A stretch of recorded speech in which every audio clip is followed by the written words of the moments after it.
তো আমি এখন আইছি নদীর চরে ঘুরবার। নদীর চরে আমি কলা খেত গাছছি, তো এই কলা খেত দেখবার লিগে নদীর চরে আইছি। এই যে এটা দেখতে পাচ্ছ, এটা আমার কলা খেত। এই কলা খেতের মধ্যে দিয়ে যাইতেছি, এত যে মাকড়সার জাল, এখানে নাক মুখ করে ভইরা গেছে গা। এই যে কলা খেতে এবার নতুন নতুন সরি নামতেছে কলা খেত। নদীর চরে অনেক মানুষে ভুট্টাও গাছছে, কি সুন্দর ভুট্টা হয়েছে। এই দেখো নদীর চরে ভুট্টা গাছছে মানুষে, নদীর চরে ভুট্টা খেতে মানুষে কাম করতেছে। এখন কি সুন্দর আবহাওয়া দিছে। এই যে আমি নদীর চরের সাইড দিয়ে এখন হাঁটতেছি।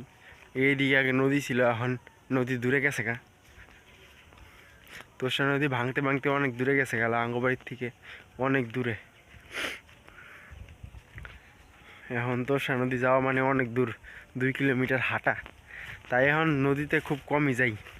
এখন বাড়িতে থাকি, অত দূরে যায় স্নান করা একদম খুবই অসুবিধা হয়ে যায়। তাই এখন বাড়িতে স্নান করি, নদী তো যাই না বেশি।